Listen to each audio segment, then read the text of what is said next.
Hi, this is Scott Garibay, and today we're going to talk about Andrew Yang and the February 7th, that's the day, New Hampshire ABC Apple debate number 8. I am super excited. This was a great debate. I really loved it. It was fantastic. All right, let's talk about it. We're going to talk about Andrew Yang, and we're going to talk about every single opponent on that stage. All right, now the way we're going to structure this is I'm going to tell you who won the debate.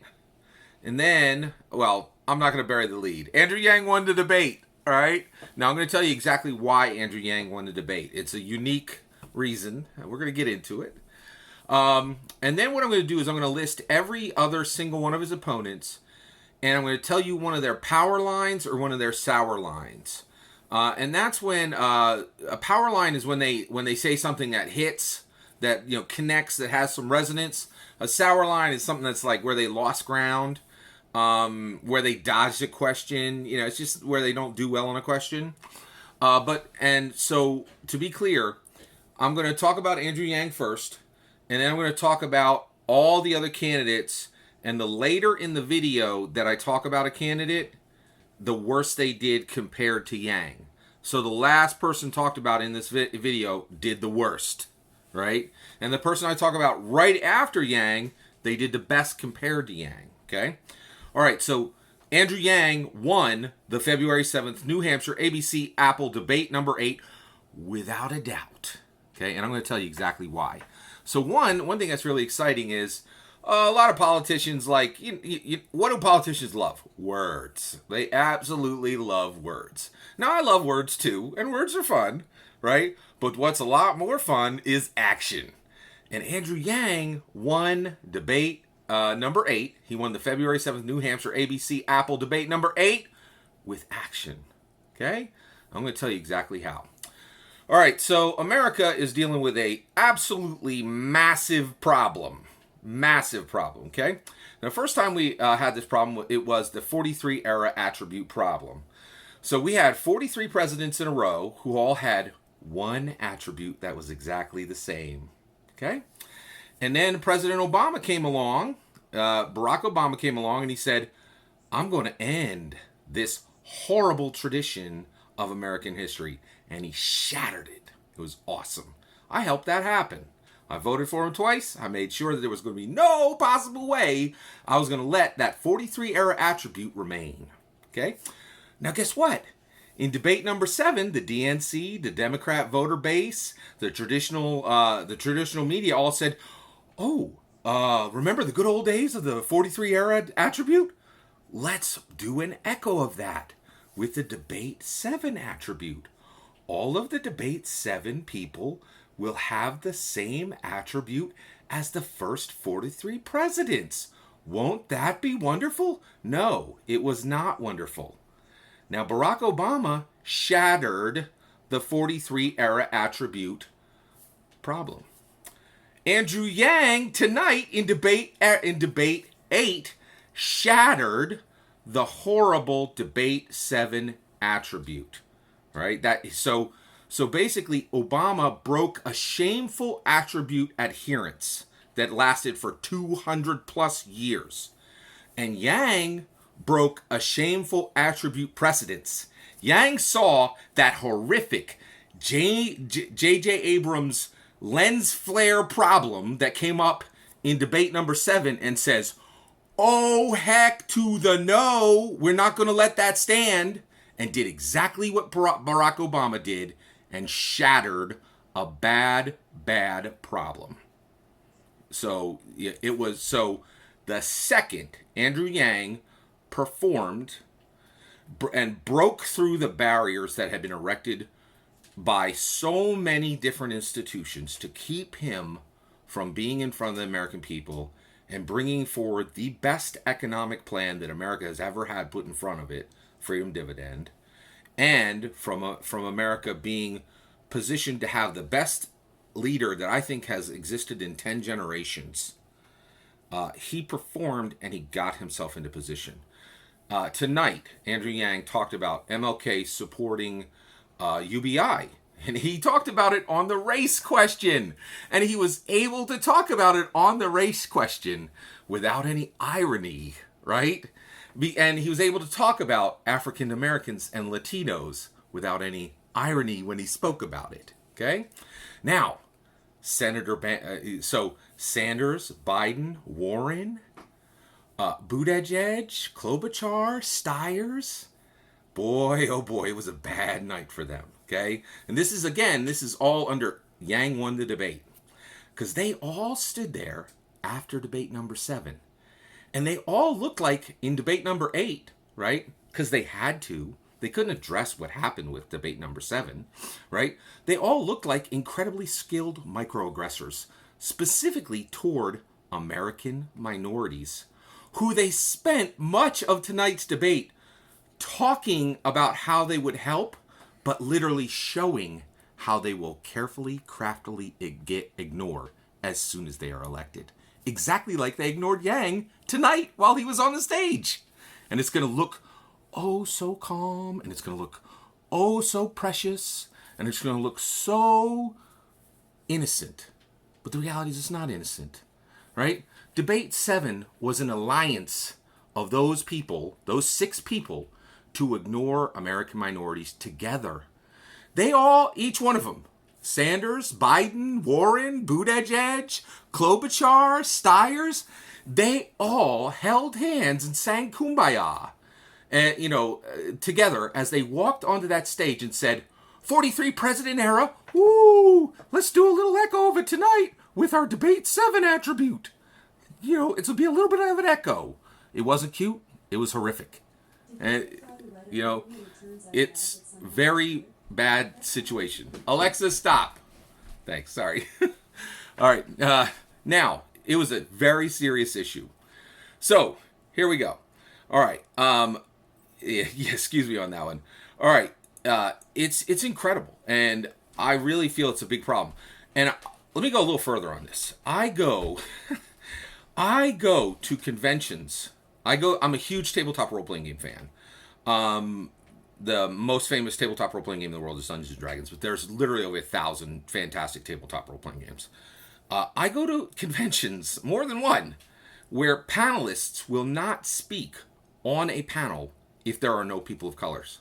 But those former VPs, those mayors, those senators, those billionaires, they all just held hands, walked up on stage together.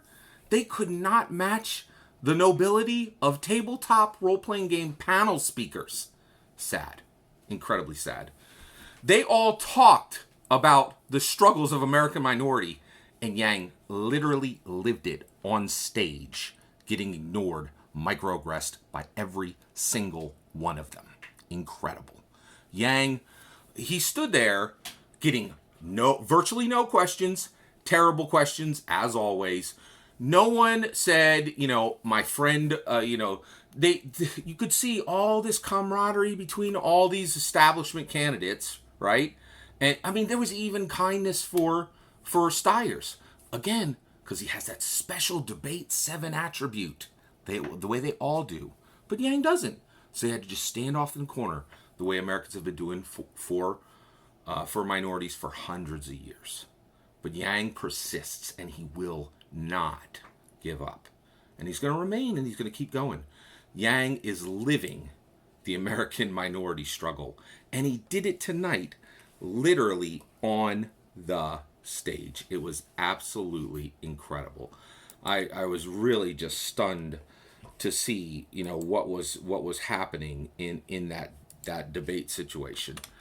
Yeah, very, very, very interesting situation, and I was really incredibly proud of how Andrew Yang handled himself and kept moving forward. And I'm glad he shattered this terrible precedence and got us back on track. Biden likes to remind everyone that he stood next to Obama for 8 years, but tonight we saw that Yang is the Obama of 2020. All right, who came closest to Yang's performance tonight? Now, by the way, Yang did a fantastic job of reminding everybody why he's awesome. He knows about automation, which is the greatest threat to America. He has a plan for it. He actually has a noble heart. He cares for Americans. He showed people his kindness, his intelligence. He did a fantastic job. People got to see Evelyn Yang at the end. He knocked it out of the park. He had a fantastic performance tonight. But the reality is he won a debate with action rather than words. Just like Obama won the American presidency with action rather than words. Like it's incredible. He did a fantastic job. All right, let's talk about bias. So actually, let's talk about who came closest to Andrew Yang, and that was Klobuchar. She had specifically, she had 2 power lines, really good ones. She said, there's a question about Bloomberg. Now, I have no idea why there was a question about Bloomberg. He's a double goose egg. He got 0 votes and like 0 delegates in Iowa. I don't know. Maybe he has 45% of the votes and 15 delegates now. Who knows? Are the results in? I don't know. But last time I checked, which might have been 7 days, 90 days, 14 days ago, what on earth do the Iowa state results mean? Anything? Okay, so at some point when the results were reported, Bloomberg was 0-0, double goose egg. But tonight, ABC thought it was really important to ask multiple questions about a double goose egg candidate. I'm not sure why there weren't any Deval Patrick questions or Michael Bennett questions. Oh, I wonder why not. Why weren't there any Tulsi Gabbard questions? Gee, I wonder. I don't know. Ugh, the questions were absolutely horrific. Klobuchar had a great line when asked a question about Bloomberg. She said, people don't look at the president and say, we got to get somebody richer. Great line. Fantastic line. She also talked about that she is a granddaughter of an iron ore miner. Trust and believe, Amy Klobuchar, she is coming up, man. That chick is dangerous. As a political predator, she is on point. And I love this line for a lot of reasons. One, she's talking about her family. And then 2, is very, very non-climate activist. And it's real close. An ore miner is pretty close to a coal miner, right? So while you got Steyer, who will not take a breath about talking about climate activism, even while he spent a large portion of his career literally funding the coal industry, it's like you could, if you wrote this in a political novel, like fiction novel, people wouldn't even believe you, right? It's so laughable. It's crazy. But it's fascinating. And so I think the thing that's really special about Amy Klobuchar, and it comes out in every single debate, is she's the only non-coastal elite on up there. And by the way, Pete Buttigieg lives in the middle of the country and is as coastal elite as you can get. I don't know how that happens, but he is. All right. So, okay, next, Biden. Woo boy. Biden had a stunner tonight. He had 2 stunners tonight. He did really well. He had 2 power lines. So there was a question asked in the beginning that said, hey, what's going on? Actually, Bernie, you have a socialism label, and it's not an unfair label. You're literally a socialist. Won't this? I'm paraphrasing, but ABC was like, won't Trump use this as a club and just beat you to death with it? and so it was so funny the way the rest of the people answered this. Excuse me. So they actually jumped in and they said it was so funny. So everybody came to Sanders' defense and said, no, it's not going to be a problem if a socialist runs against Trump. And they reassured, and everybody on stage except Yang reassured the nation that all of the super liberal candidates on stage were just fine with a socialist running. That was not the question, right? This was pretty ridiculous, right? It just became like a love fest for Bernie Sanders from the other candidates. It was super weird, right? But except for Biden. So Yang didn't answer, and then Biden, he didn't say anything, right? Biden waited, and then they went on to the healthcare question. And Biden just took a political roundhouse to Bernie. And he said, hey, Bernie, your Premium Plus Medicare for All, Premium Plus is my words there, wouldn't that cost twice the cost of our entire current budget? So, and then again, paraphrase, aren't you a gigantic socialist? I was like, boom! It was just like, holy cows. He just took it to him. It was fantastic. I loved it. Absolutely loved it. And then also, Biden took the time to actually talk about the 3 branches of government: legislative, judicial, and executive. on Political Walk. I love that. I thought it was just good that he talked about it. Let's talk about Warren. Warren had a great line. She said, Pete Buttigieg needs to own up to the fact that issues that impact minorities got much worse under his mayorship, which factually matches his poor approval ratings among the minorities that actually live in his city. It was a humdinger, man. She took it to him. It was solid. It was really, really interesting. It was really powerful. The other thing, here's one more with Warren. Oh my gosh. Now, actually, what I just talked about against Pete Buttigieg, that was a power line. She did have one sour line. She said, terrible ideas. She had a terrible idea. She said we should leverage American trade deals by making other nations adhere to stronger climate activism actions.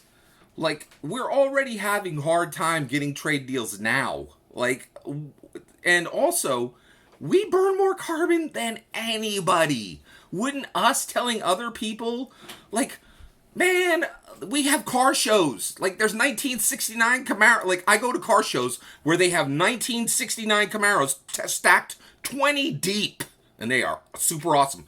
Like, you could go and see, like, restored Hummers that burn diesel. Like, this is like America telling anybody you need to get your act straight on climate activism is utterly absurd. Like, it's a ridiculous, terrible idea. It was a very bad sour line. All right, Sanders. Ooh, boy. He had a bad sour line. That socialism question, he bobbled that hard. So it was a legitimate question from the people, and they said, hey, isn't your socialism tag going to be a problem? Won't it keep you from being elected? Oh, guess what? Scott Garibay said that. Yeah, I said it makes him totally unelectable, correct? Yeah, absolutely, yes. It's a fact, right? If you put a socialism sticker right on your forehead, you are never going to get elected in America. Ain't gonna happen. There's still, now, it will happen when there are no more pickup truck driving, cheeseburger eating Americans. But right now, there's a ton of them. And you are never, ever going to get. They don't forget the hammer and sickle. They don't forget what's going on in Venezuela. They don't forget what happened in Tiananmen Square. No, socialism ain't going to fly in America, right? It's a very legitimate question. What did Bernie do with it? He did not answer. So he did not answer on how he said his answer was Trump lies, right? He did not answer on how he would reassure Americans that he is a patriot, or that he would not seize property from Americans, or that he would not allow communism to gain massive ground during his reign. He said he didn't even deny that it was a problem. His answer was so weak. It was terrible. All right, next, Pete Buttigieg. He came in second to last. You want to know why? Boring. He said nothing memorable, not good or bad. He had no power lines and no sour lines. That's about, and you, honestly, there were a lot of people who had all sour lines who were above him, okay? Like, I put Sanders above him. Sanders did not have a single power line, right? But you are better off having one sour line, which is at least memorable, than saying nothing memorable, right? And that is the issue with Pete Buttigieg. I don't understand. Well, actually, I do understand. I was going to be like, how did he win Iowa? Well, here's the question. Did he win Iowa? Right? By the time the results were done, it looked like he was a hair's breadth. Like, he had 2 more votes and the same number of delegates as Bernie Sanders, right? So it really looked, if you look closely, like, Pete Buttigieg only won Iowa if you squinted and checked the results on Thursday, right? Like Pete ain't going nowhere. And so, I was incredibly impressed on Tuesday, and on Thursday I was like, oh, okay, that makes sense. So, yeah, that's where it is. Last, Stiers. Stiers had the audacity to say, we are a diverse party. This guy says that, declaring it after every single person of color candidate has been eliminated from the primary race or excluded from one or more debates. Can you imagine? The questions were absolutely terrible tonight. Even beyond that, it didn't matter. Andrew Yang found a way to win without even getting good questions. Andrew Yang knocked this debate out of the park. He did a fantastic job.